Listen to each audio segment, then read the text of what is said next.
Good evening. This is the Town of Barnstable Waterways Committee meeting for Tuesday, August 29th, 2023.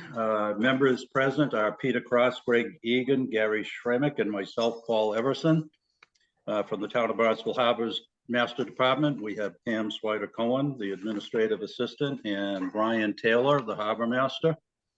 Before we get going, please note that tonight's meeting is being recorded and broadcast on Channel 18.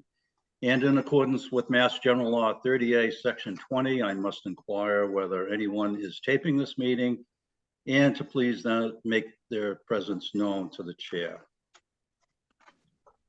Okay, hearing none.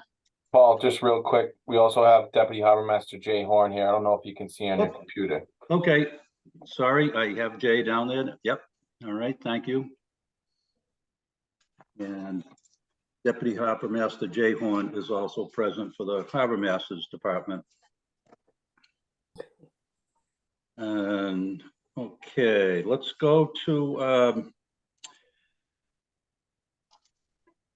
the minutes from July 25th, I believe, are still in draft form, so we're not going to be able to vote on those tonight. So let's skip to the notices of intent.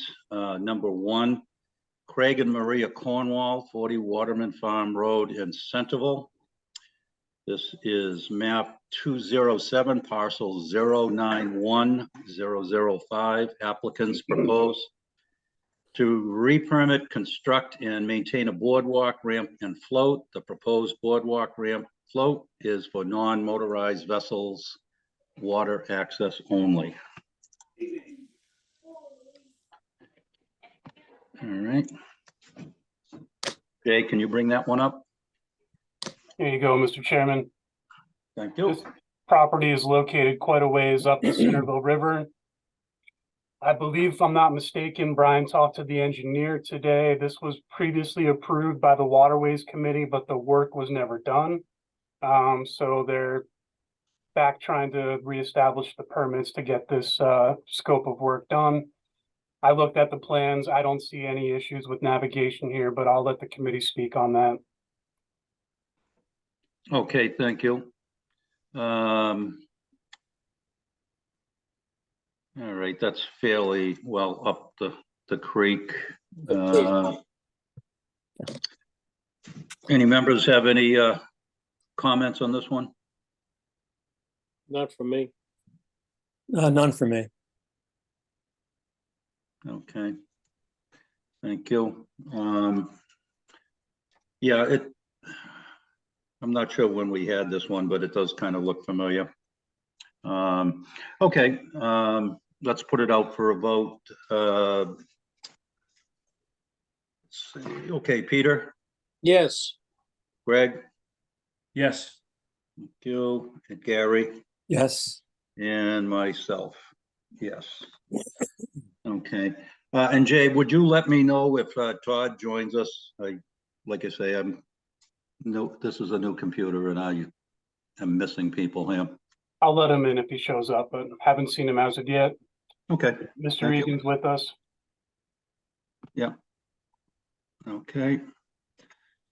Next, we have Park City Wind LLC, Craigville Public Beach and Nantucket Sound, New England Wind One Connector. Installation of 2 offshore export cables beneath the ocean floor within Town of Barnstable waters. Installation of underground duct bank and the related infrastructure under the town-owned property. So we have, let's see, pull that one up.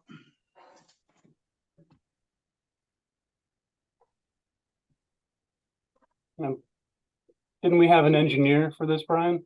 We do. Okay, we'll invite the engineer speaking on behalf of this project. Mr. Chairman, this is Jack Vaccaro from Epsilon Associates. Nice to see you this evening. Good to see you. Epsilon prepared the notice of intent that's currently being reviewed by the Conservation Commission. And we do have also available tonight Ken Fitzgerald from Stantec Engineering, who designed the microtunnel, designed the entire onshore transmission system for the project, including the microtunnel of the Centerville River. So we're at your availability to answer any questions that you may have about the work across the Centerville River or the offshore portion of the project, whatever your preference is, Mr. Chairman. Okay. Well, first of all, do we have the time of year that this proposed work would be done? All the work for this project will be done during the off season, and by that I mean, after October timeframe through May. Ken, I'm not sure if you can comment on any further scheduling for the microtunnel at the Centerville River crossing, but it certainly wouldn't be done in the summertime. Per the host community agreement with the town, you're spot on. Okay. As far as the micro tunnel at the Centerville River, so would that be like shooting a mole underneath the under the channel or something to that nature? Or is there gonna be equipment inside the channels? There will not be any equipment inside the channel. The plan is to stage the microtunnel from 2 Short Beach Road, which is the property at the corner of Short Beach Road and Craigville Beach Road on the south side of the bridge. There'll be a jacking shaft that will be installed there, and then a microtunnel bore machine will be lowered into the shaft, and a tunnel will be bored out a minimum of 10 feet below the river bed to the other side, where it'll surface on the east side of Craigville Beach Road, north of the bridge. Okay. And it would be coming from offshore, then underneath to that location, and then transferred to the other side by the Right. bridge there. It'll come offshore from the lease area, across through the Muskega Channel and up through Nantucket Sound. This what you see, the blue band on the figure in front of you right now, is what we call the offshore export cable corridor. So our permit with the federal and state permitting agencies allows the installation to occur within that corridor. Project will have 2 cables within that corridor. It'll land at Craigville Beach and then go underground, proceeding up Craigville Beach Road to the microtunnel. Okay. Question? I have Yeah. a question, Paul. Yes, go ahead, he's- Peter. He said they were gonna drill under the river, and then it was going to come up on the east side of the bridge. Is that correct? What I meant to, if I said that, that was incorrect. What I meant to communicate was that the bore launch will be on the south side of the bridge at 2 Short Beach Road. The bore trajectory, or the bore path, will cross under the bridge and proceed up to a point on the east side of Craigville Beach Road, north of the bridge. So we launch from the south side of the river on the west side of Craigville Beach Road, and then tunnel to a point on the east side of Craigville Beach Road, north of the river. So you're gonna be tunneling under the bridge. That's right. Ryan, are we able to, I'm sorry, Jay, are we able to zoom in on that Can you guys tell me location? what slide that would be on the NOI? If you can, actually, Jay, if you could go to the engineering drawings, which I believe are Appendix I in this set. This is a diagram of it here, though, what you guys are discussing, no? Yes, it is. That sheet there shows the Centerville River crossing, right? That sheet shows the crossing parallel to the Centerville River Bridge and coming up on the west side of Craigville Beach Road. That's correct, sir. For clarity, we actually will have the tunnel will be offset by about 10 feet from the current pilings of the bridge. We actually don't go underneath it. We actually go around it, again, about 10 feet away from the existing pilings. But you are correct. We do land north of the river with the receiving shaft. Could this be enlarged, excuse me, in any way? If you scroll down to, this is Steve Tedros with Avangrid. If you scroll down to page 97 of 167, you'll have a better image. Right. Thanks, Steve.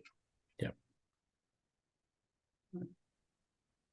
So you'll note the area shaded in blue.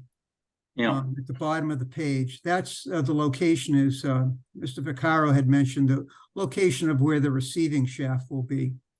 And so that's where the majority of the construction work will take place. So a receiving shaft will be dug. It'll be made as watertight as practical. And then from there, we will actually establish the microtunnel going just parallel to the bridge pilings, again, by about 10 feet. So we go underneath, we make landfall on the north side of the riverbank. And then the area that's shown as I guess a parallelogram that's unshaded just north of the river, that's the work zone of the receiving shaft. The receiving shaft itself is roughly 20 by 20. But that area that's highlighted in blue, that's the extent of the construction zone. So again, the bulk of the construction work is from 2 Short Beach Road. But of course, there will be some just on that westbound lane north of the river as well. Okay. Other members with questions? What I was asking in the beginning as to the time of the year, this committee's concern would be that the waterway itself would be blocked for transiting of any canoes, kayaks, small motorized boats underneath the bridge. So as I see it there, so the work would be done up at that location where the shaft would be, and it would go under.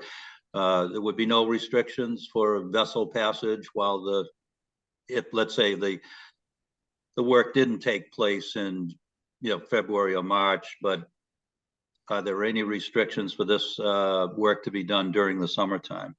Yes. No, sir, there are none. The work, again, the tunnel is a minimum of 10 feet below the riverbed. And folks can use the river by boat or by kayak or whatever they wish during the construction work. Of course, the other overriding restriction is that we would not be doing the work during the normal boating season. Right. And that's, as Ken said, that's part of the host community agreement with the town of Barnstable.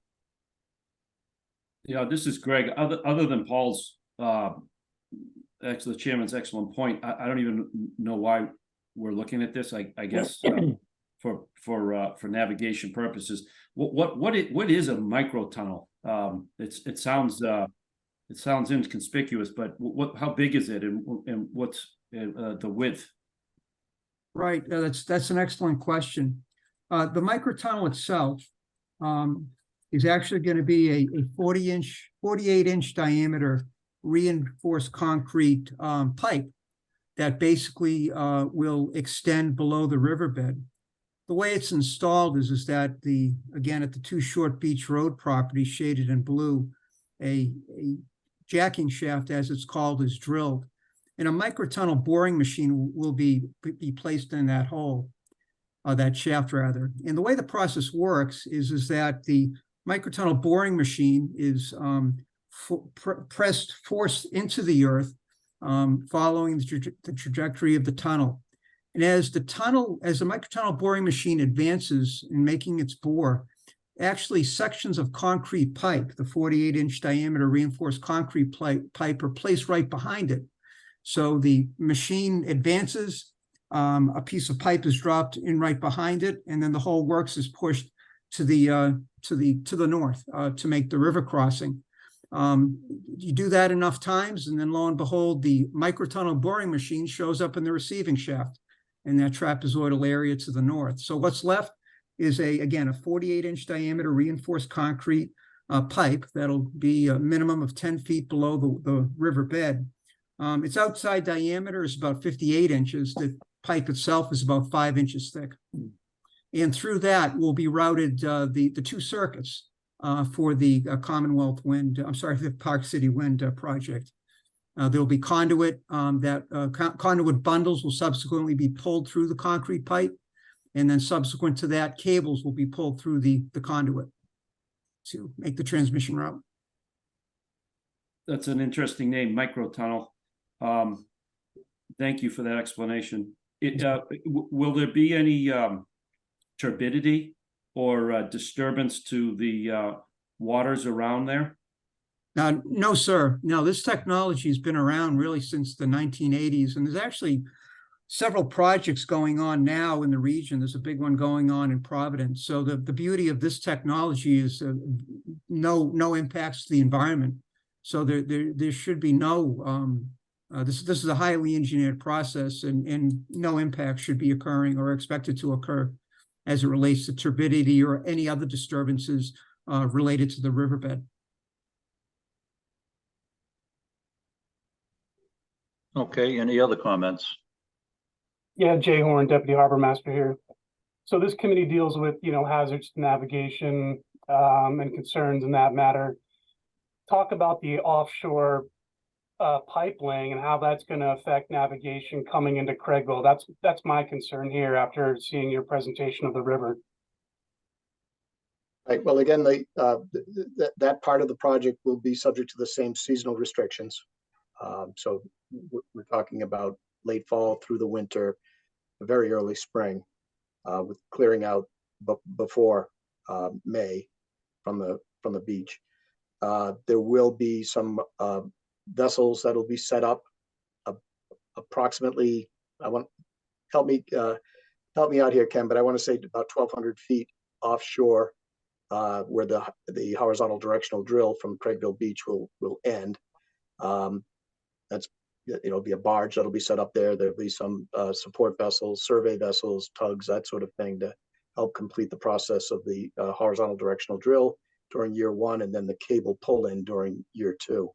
Aside from that, there is a fair amount of vessel traffic associated with the cable lay. Though the movements of those vessels are very closely coordinated with the Coast Guard, and notice to mariners are put out daily for the areas where construction is taking place, just to make sure that any fishermen or other people that are working in the area are aware of where the areas are that they need to stay back from the installation. Okay.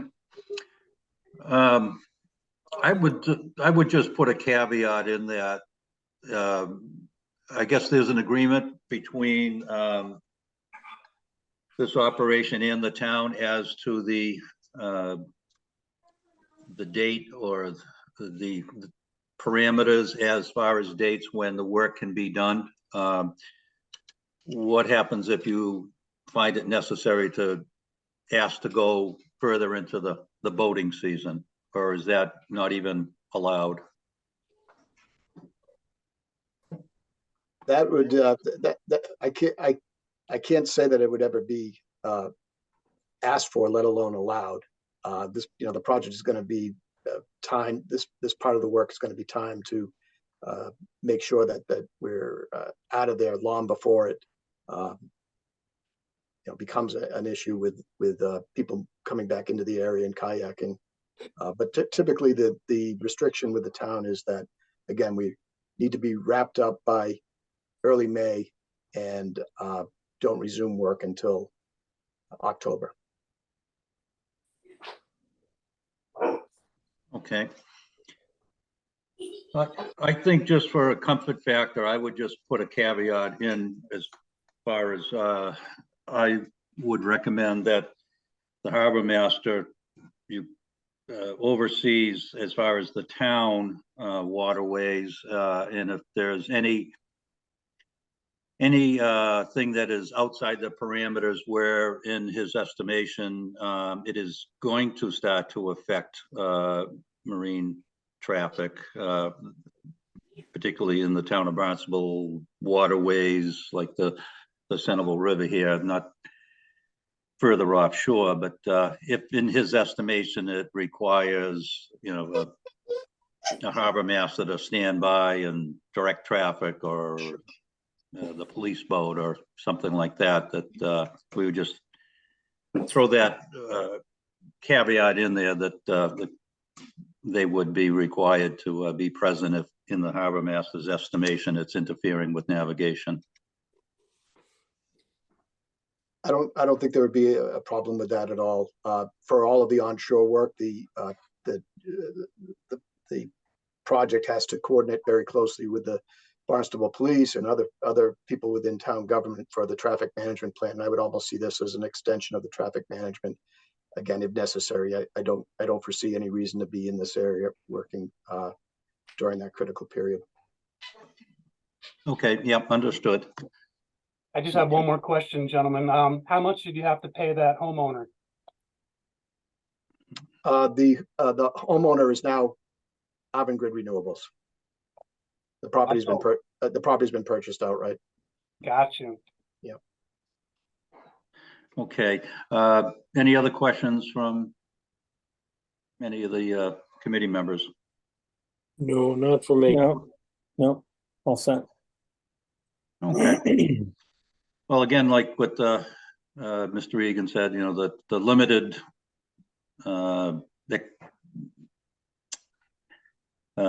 infrastructure as far as the waterways is concerned would be minimal in my estimation, and particularly with the seasonal nature of this. So I would go ahead and say okay with this. Peter? Okay, yes. Okay. Greg? No. Okay. Todd? Todd's not here. Gary? I'm okay, as long as they capture your comments earlier. Okay. All right. And myself, yes. So we have 3, 4, and 1 no. Okay. Thank you very much, gentlemen. Very good. Thank you, gentlemen. Good night. Good night. Thank you. Okay. Next, we have Charles M. Daly and Janet M. Daly, 280 North Bay Road, map 72, parcel 7. Applicants propose to repair and replace the existing permitted timber bulkhead. The repair or replacement of the wall will require water transport of supplies and potentially 2 barges to transport the small excavator machine, water pump, and hand tools. This would need to make access north of the existing aquaculture grant. July 18th agenda for Conservation Commission hearing. It was continued from, well, it says continued from July 25th. Maybe it's continued to then. Do we have an engineer representing this project? We do not, Mr. Chairman. But again, Harbor Master Taylor spoke with him before the meeting. Let me just pull up the property. Okay.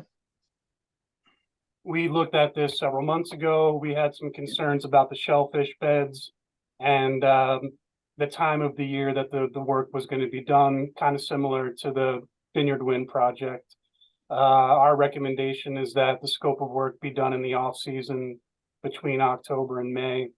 They're going to be using a couple of barges to rebuild this wall here along the shoreline, and the engineer says that it won't affect navigation at all. Okay, and the grant out in front there, and I think I'm not sure what's the date on this picture. So that's Katuitt Oyster Company's grant. Chris Cargiulio has been notified. He'll be able to go to the Conservation Committee meeting and put his 2 cents into the project. If it were to get approved here, obviously it still has to go through conservation. Okay.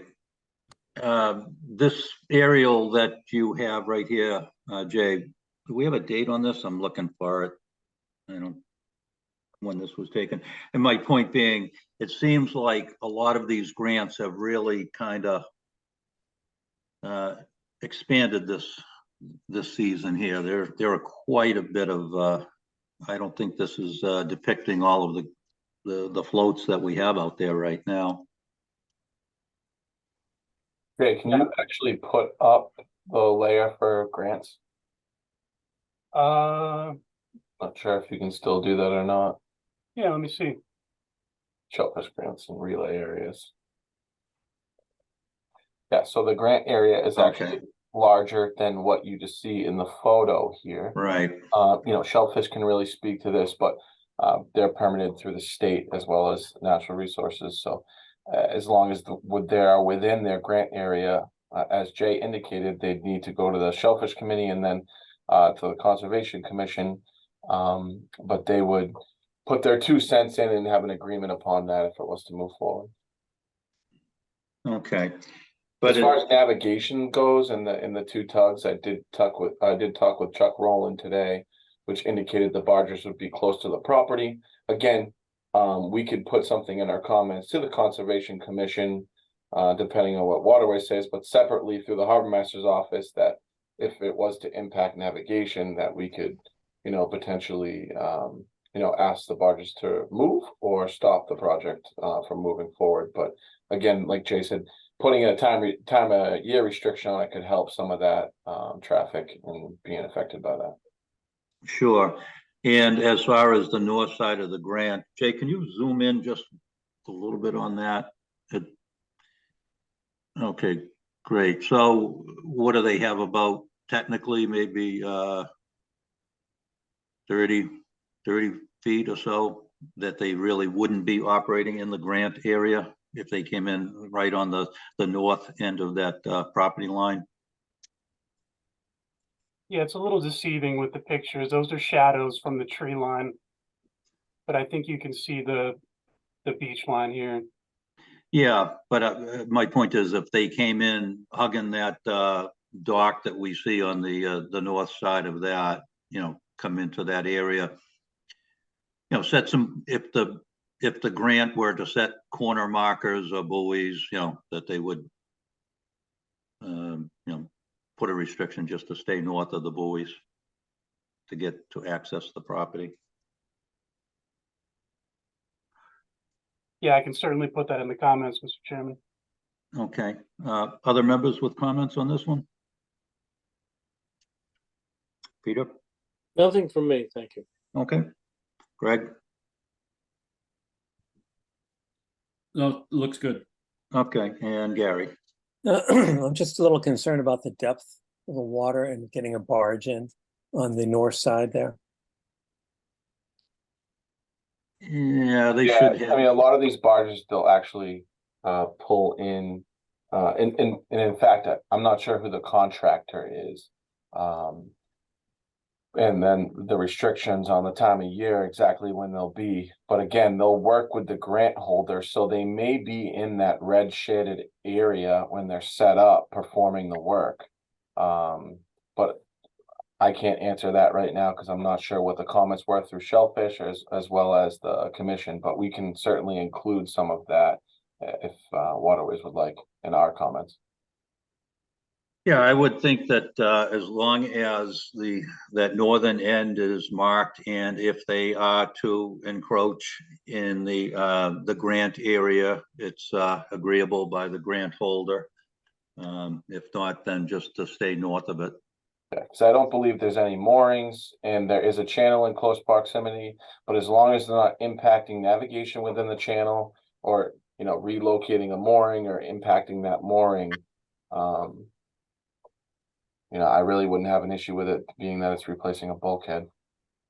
Yeah, that's right. Yeah, because as far as the navigation aspect of this project, it doesn't really Nothing. it doesn't affect us. Okay, So, as far as, I'm for it, Peter. Yes, I'm for it. Okay, Greg, Yes, in favor. thank you. Gary, Yes, in favor. okay, thank you. Next up, we have a mooring appeal from Patrick Sullivan, LP 19 denying change of vessel appeal. Yeah, thanks, Mr. Chairman. Mr. Sullivan filed for a change of vessel. He currently has a mooring off of Loops Beach, and he is requesting to put a 47-foot boat on that mooring. The guidelines that we have for Katuitt Bay and the surrounding areas are 40 feet maximum, with the exception of North Bay, where we do have a bigger size limit of 55 feet. So I denied this because it's over our guidelines of 40 feet for the area. And as you know, this is a very dynamic area. There's a lot of water flowing here. It's kind of close to the channel. So I told him that he has the right to appeal it and present it in front of the Waterways Committee. Okay, and would that be that yellow circle is existing mooring there? Yeah, sorry. The mooring is right here, LP 19. This is Patrick Sullivan here. Yes, basically where Okay. the yellow circle is. The other issue I have with this right now is our records show he has a 500-pound pyramid, and that would be insufficient for a 47-foot vessel. My recommendation would be at least a 1,000-pound mushroom to hold a boat of that size. But he would have to, speak to Steve Murray, his mooring servicer, and get his recommendation as well. But as far as the regulations go, 500-pound with a shaft weight can do up to 40 feet, according to the regulations in the town of Barnstable. So he would have to replace that anchor if he were approved tonight.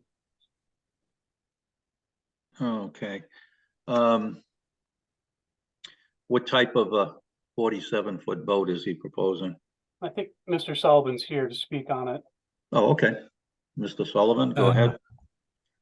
I am, Mr. Chairman. Thank you very much. We have an MJM 4, which is a 47-foot boat, 12.5-foot beam with a 3.5-foot draft. It's an outboard.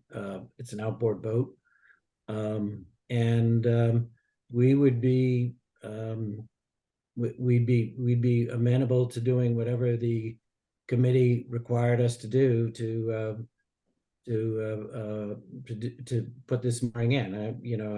If we have to upgrade the the anchor, we have no problem with doing that. Okay, thank you. How much water is the present mooring, Jay? How much water is at that? Do we have a depth on that? And my other question would be proximity to the channel. How far off of the channel is he? So yeah, I do have the buoys up right now, and I can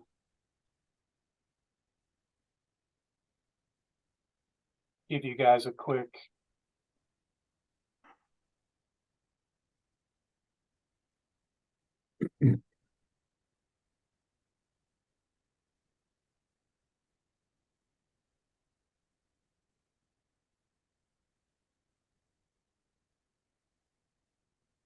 So probably somewhere around 200 feet, maybe a little bit more to the edge of that channel. Okay. All right. And we're not, as far as the placement of that, do you know, I'm just going from memory. I think there's like probably about 5 to 6 feet of water maybe there. I'm not Okay. sure after the dredging. Mr. Sullivan might know better than myself. Actually, that's a great question, Mr. Chairman. At high tide, it's 11.5 feet under my mooring. Okay. And at low tide, it's about 6 feet. All right. Okay, questions from other members? Peter? I just have a hard time this is sort of the the Waterways Committee answer to spot zoning. You know, doing one at a time and not regarding regulations for what they were put in for. Okay. Greg? Yeah, I guess through the chair, just asking the harbor master, is the primary issue the insufficient tackle? Or is it a navigation issue? It seems to me that it's tucked out of the way and practically it wouldn't be a navigation issue, but maybe I'm missing something or I didn't hear the description, Jay, when you spoke. Well, as the mooring officer, I have to be consistent. So my rule is anything over the established guidelines that we have for the area, I deny. And then I let them come to the Waterways Committee so that they can state their case. Personally, this isn't in a mooring field. So to me, the size limit guidelines for Katuitt Bay aren't really that important here because it's a non-designated mooring. We're not fighting for room in this area. We're not taking up 2 spots in a mooring field where we could move somebody off the wait list. So I'm leaving this up to you guys. There's physically enough room to do it. The customer's willing to upgrade his anchor. I 100% trust Steve Murray. If he says he can do it and he can make sure that it's not going to encroach on the channel, then I would take his word for it. Okay, is it going to impact any of the other moorings on location here? Like, where we're going to have to adjust his location or anybody else? As it stands right now, and let me pull it up real quick. Mr. Sullivan,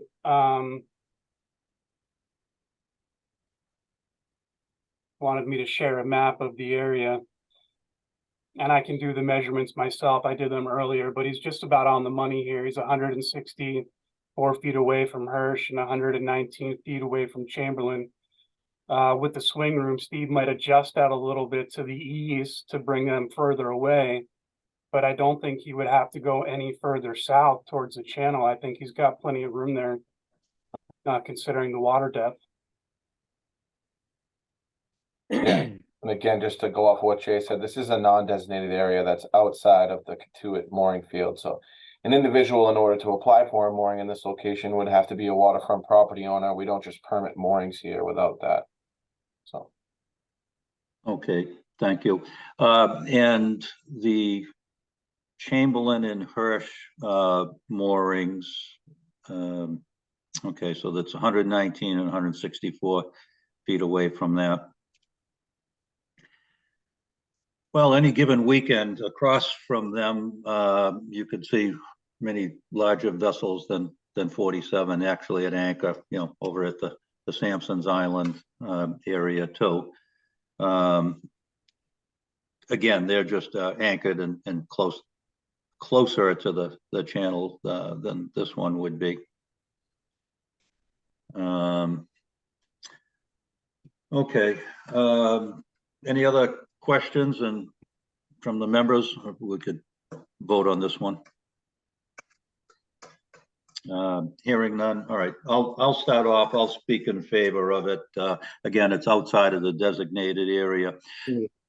With the provision that the tackle gets upgraded to our regulations to accommodate that. And if under the estimation of the Harbor Masters Department that any of these other moorings around it, albeit they're far away for some reason because of swing or anything, if anybody had to have a mooring relocated, that they should be held harmless as far as any expense of moving to accommodate this one. Again, it's important. Sorry to jump into this. It's important to note that you know, these are annual permits. If something like this was to get approved and put in this location and we saw that it was an issue, we could obviously request that the individual change the vessel size that's on there. Yeah. Okay. Thank you. Peter? I'm okay with it. Okay. Greg? Yes, I'm okay too. All right, thank you. Gary? Yeah, I'm okay. All right. All right, so that's 4 in favor of it. So, Mr. Sullivan, just reach out to Jay Horn about the process of permitting it. Thank you, Mr. Chairman. All right, thank you, Mr. sir. Sullivan. Okay. Next up, under mooring regulations, we have a workshop. It's under old business coming up September 26th. That'll be held at 6:30, half hour ahead of our regular meeting.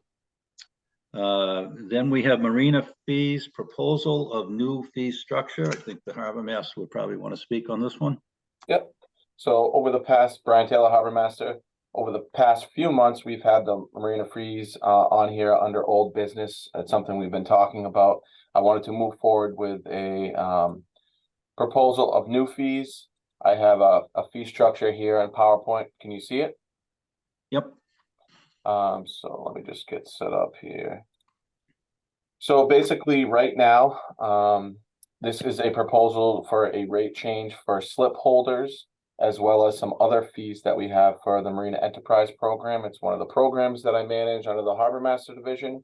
In effect, if this was to move forward, we would send a request to the town manager to change the fee schedule, and then he would conduct a town hearing on it, and then if accepted, it would come into effect January 1st of 2024. The current fee schedule, which has been in existence since 2016, Pam, feel free to jump in if I'm incorrect, where they had a rate increase,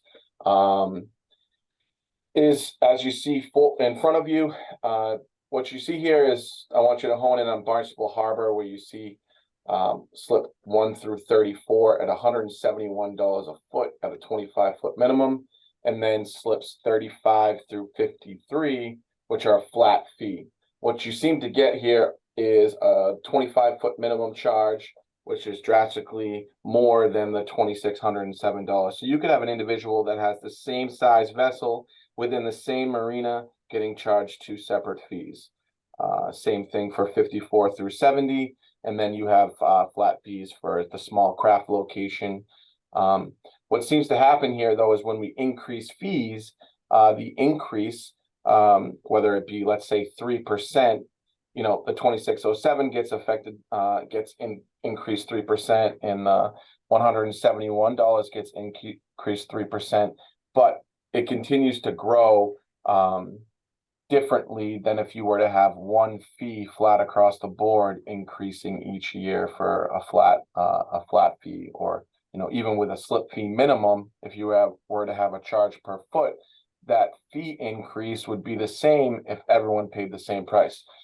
And then again, you have a similar scenario at Bismore, where it's $171 a foot.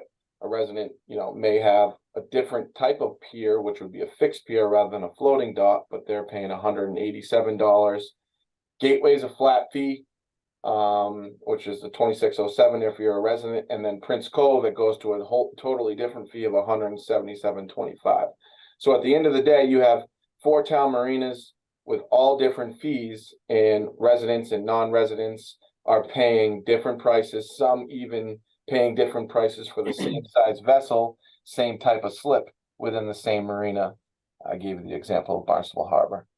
So the total revenue for the marina program for slip fees for 2022 was $520,000, just over $520,000. FY23 was $524,586. The FY23 is not certified though until September, so that's just an approximate amount at this time.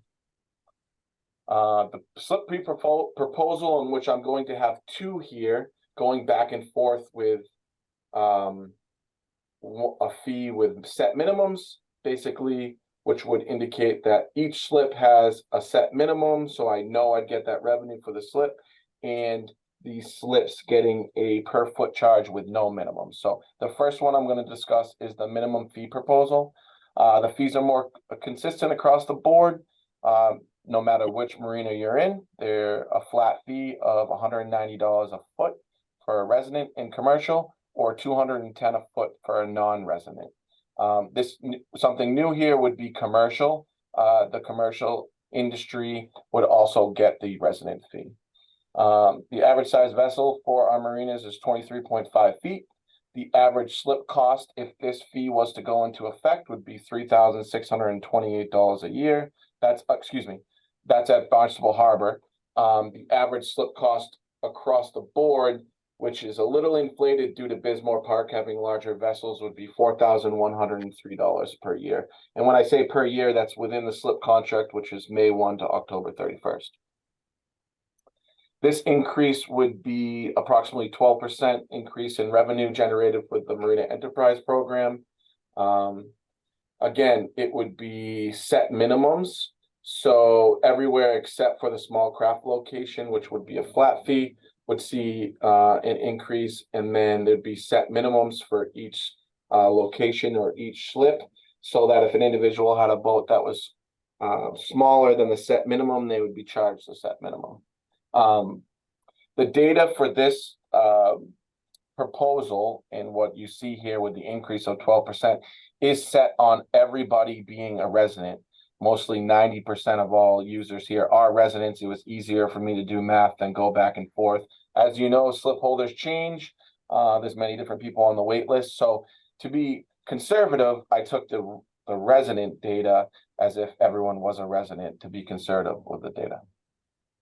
The second proposed slip fee would be a flat rate system, which would, sorry, looks like I have an issue here. I don't know how to go back. While you're just looking for that, Brian, can you tell us what designates a small craft over in Barnstable Harbor for the? Yeah. Can you see what's up on my screen right now? It's a Word document. Yeah, Marina Enterprise minimum rate proposal. Yeah. Okay, so small craft is exactly what you think it would be. It's an area within Barnstable Harbor that has smaller floating piers. They have smaller docks and smaller slip spaces within Barnstable Harbor.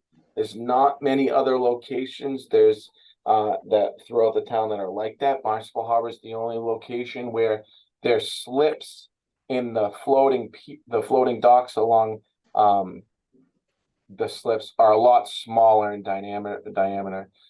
So they're quite difficult to put in. I'm sure Jay could attest to this. They flip right over when you go to haul them out in the season. They're not really super stable. It's not the same type of platform that's with all the other slips throughout the town. That's why you see a flat fee and not the $190 a foot fee here. Yes, and what's the size limit on those? It's very small for the small. Yeah, I think it's 17 feet. Off the top of my head, I'm pretty sure it's 17 feet. Some of the outskirts, on the outskirts of the small craft, they can get a little bit larger vessels, but most of them are around 15 feet. Currently, right now, they're paying $782 a year, which is, again, in season, May 1 to October 31st, for a slip in Barnstable Harbor for the small craft if they are a resident.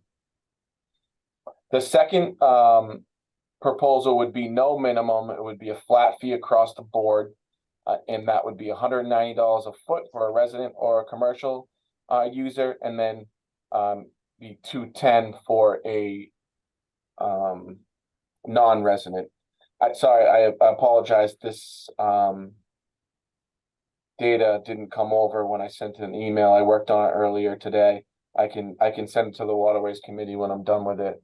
But basically what comes into effect here is there would be no minimum. So with this center column here, that shouldn't be there. It'd be $190 a foot for a resident or commercial, and then $210 for a non-resident. Fees are consistent. And what this also does, it allows modifications to our software company. Right now, we go through and check each slip contract every year to ensure that the correct fee is being portrayed on the individual's invoice. If we were to switch over to a flat fee of $190 for a resident or commercial with no minimum, it would allow the system to calculate that on its own and send an invoice accordingly. Average size vessel is still the same, 23.5. Average slip cost in Barnstable Harbor would move to $3,862 a year. And then the average slip cost overall is a few dollars less at $4,099 a year. This would be an 8% increase across the board. Again, these numbers are calculated on everyone being a resident. There would still be a flat fee for a small craft section, and it's just over an increase for revenue for the Marina Enterprise Program of $48,000. Here are the two fees proposals in front of you. The no minimum on the left-hand side, and then each slip with a set minimum on the right-hand side, excluding the small craft location. Any questions before we continue on? The waiting list for slips, is it just resident and non-resident together on, you don't keep a separate list for? No, we're not allowed to do that per the state. Okay, thank you. So here are current marina fee schedules by town. Examples were taken from websites. The fees vary by location and vessel side.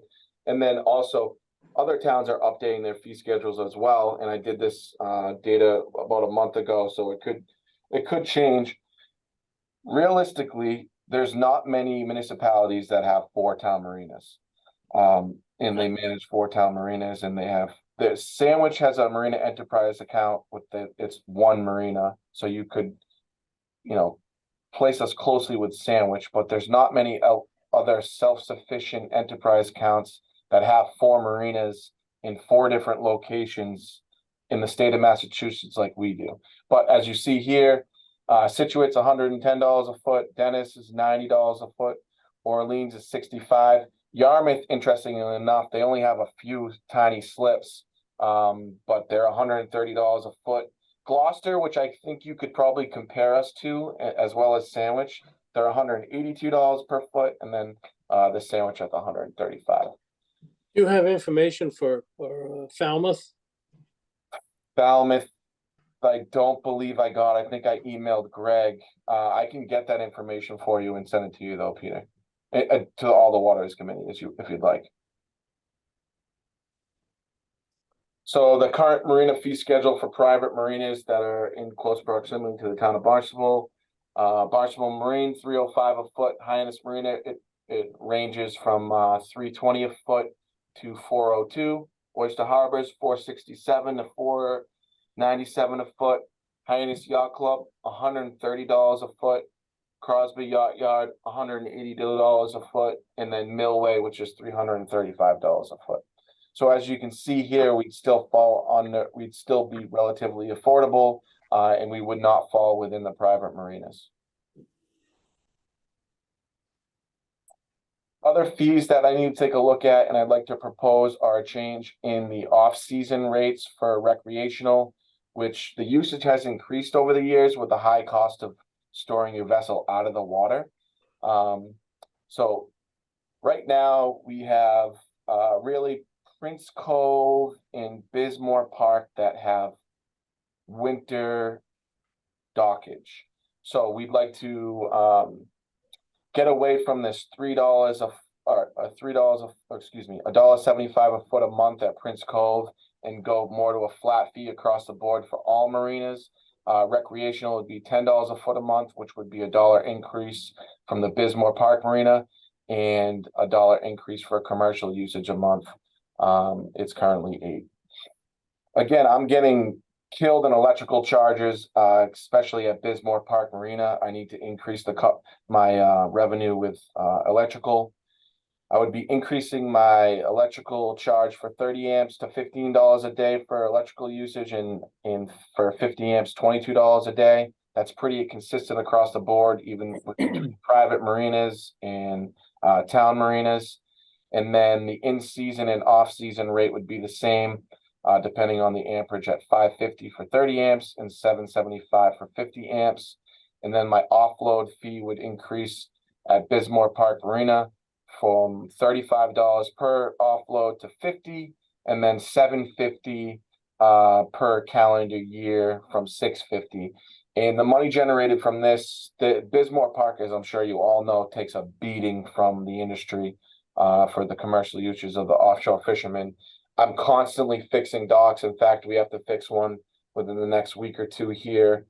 We contracted out. The docks are constantly breaking, putting money back into Bismore in the offload zone. It just gets beat up. So I need to collect enough revenue to help offset the costs associated with that. That's all I have at this time. So I'll bring this kind of fee proposal in the two separate locations up right now if we want to have a conversation about it. Nothing I think needs to be voted on tonight. I wanted to bring it forward to Waterways. This is what I'm thinking about.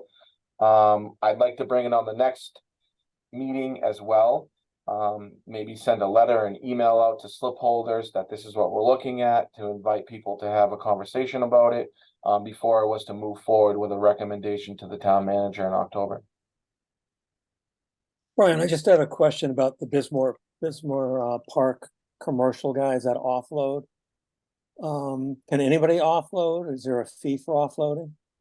Yep, so anyone can offload. In fact, we have Wicked Tuna coming in on Sundays and Wednesdays, which are offloading tuna fish. They pay the per usage charge. You could have an individual that wants to get diesel power fuel from a big yacht that comes in there as long as they're under 75 feet. They pay an offload fee. We've seen some bigger recreational vessels come in there and offload tuna fish that they caught. So yes, anyone can use it. Well, I was just questioning because it looks like with the upgrades in Bismore Park, the marina there that they're gonna have to do for repair and replace on a regular basis, should that be treated differently versus increasing across the board everybody's? What do you mean? Should the slip fees represent the increase in at Well, is that part of the slip fee calculation as well? I mean, of course, there's costs that are associated with it. I don't know what that cost's gonna be at this time. What I'm trying to do is fix the current fee schedule as it is, do a slight increase, and be able to put the money back into the marina program at all marinas, not just focus on one at this time. But it's a good point you brought up because, you know, at some point in time here, I'm gonna have a big note to cover the costs associated with, you know, the improvements to the bulkhead and the fixed piers if we pursue that way. So I'm gonna have to cover my costs. And as everyone else knows, costs are increasing. So I need to, one, take a look at where I'm at right now with operations and be able to cover my costs. And then two, that's a separate conversation for down the road. You know, what my slip fees would have to increase to help cover the costs associated with that. With that being said, in the same breath though, the Marina Enterprise account is very healthy. I do have funds available to help offset some of those costs associated with it. My motto is, and I know the town's motto is, can stay conservative.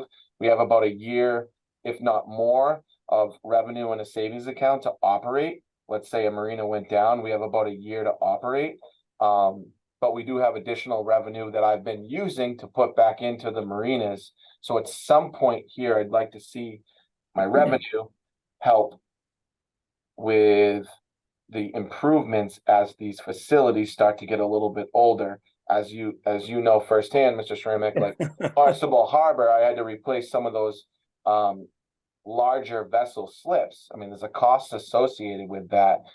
It's slow going. I can only build 4 to 5 docks a year, but they're expensive to rebuild, and Barnstable Harbor is getting older. So I need to, you know, help offset those costs that come up with additional revenue. And I need to put money back into some of these facilities so they, you know, get maintained. Okay, I just wanted to make that point because it's for justification of the fee increases also. So that's all. Yeah, I have a, is there an offload fee at Bismore Park? yes. And what it went by, I saw it as $50. Is that correct? Yep, so the current offload fee is here on the left-hand side, which is $35 per offload, or $650 for the calendar year. And this is really focused around the commercial fishing industry, although at sometimes we do have recreational boating traffic, usually larger recreational boats that come in and either get diesel fuel or offload catch. So the increase would go from $35 to $50 per offload, or $750 a year. And most of the time, all the commercial vessels, and I believe I have just under 70, pay the per calendar year fee of the $750. Brian, could you enlarge that when you have a chance? Yeah, let me see. It seems to me for the beating that pier takes, that's a bargain. But again, the revenue generated through the Marine Enterprise Program is a pool of money. It's not like I separate my revenue that's generated and put it back in. So just because I might not. Go ahead. I understand that. Brian, is there any particular spot of Bismore that takes a beating more than others? You know, does the offloading zone really get slammed?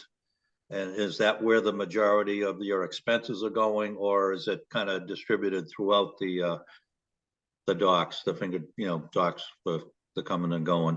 Over the past few years, it's been the actual fixed piers because of the condition that they're in and the beating that they take. But I would say overall, if the fixed piers were replaced, the offload zone is what's going to take the biggest beating. Yeah. Okay. And the electric there, so individual docks, I take it, are not metered. It's just one big usage that you are figuring on.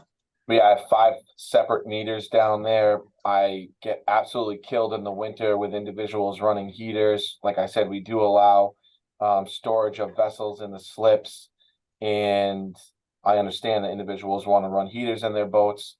For example, Highline runs a few in theirs while their vessels are stationed at the dock, but the cost of electricity has increased, and so I need to go up on my fees. Yep. Yep. I mean, I would like to, in the future, potentially meter each slip. I don't know if that's going to be possible. I know nowadays you can do it electronically. I'm not quite there yet. With design at Bismore, we're not even sure exactly which way we're going to go with that. We're currently focused on the bulkhead, but until I get to that point, I need to increase my fees due to usages. Okay. All right, any other questions on this proposed changes? Thank you, Brian. Thank you. Thanks, Brian. I know you've been working on this for quite a bit. Yeah, playing with numbers and data and trying to get it so it's not a huge increase across the board. It's a slight increase to help offset some costs that have obviously been increasing. But at the end of the day, which way we go here, I think it makes more sense to be consistent throughout all the marinas, so everyone's paying a fair and equitable rate to use the slips. Agreed. Thank you. So, I see nothing for new business. Under correspondence, there's a hearing for the renewal of the aquaculture grant for Thomas C. Wood, 72 Denaskin Road in Centerville, and Conrad Geyser, 64 Old Shore Road in Katuitt. Read that into the record. Anything further with the harbor master report? Yes, sir. We're just anxious for the end of the summer here. It's been a long year. We have the Hyannis fireworks coming up September 2nd, Saturday night, at dusk. The Harbor Master Department will have 3 boats underway for the event. The Barnstable Police Department has a new safe boat. If you haven't heard, they took over the sheriff's boat. They'll have a 31-foot safe boat out there as well. Hyannis Fire, etc. It'll be well staffed. We're hoping that no one hits Collier's Ledge this year, but fingers crossed. has it been 2 years in a row, Jay? I think so, yeah. 2 years in a row, and I think it was 2 years in a row before that as well. Just so we had a 1 year break in between. So go ahead, Jay. No. Yeah, we'll see what happens. I broke even with mooring permits today. You know, I start offering moorings April 1st, as soon as the renewal season ends for the permits. And today I moved the 110th person off of the wait list. So I'm excited about that. We're at 2,519 permits currently in the town.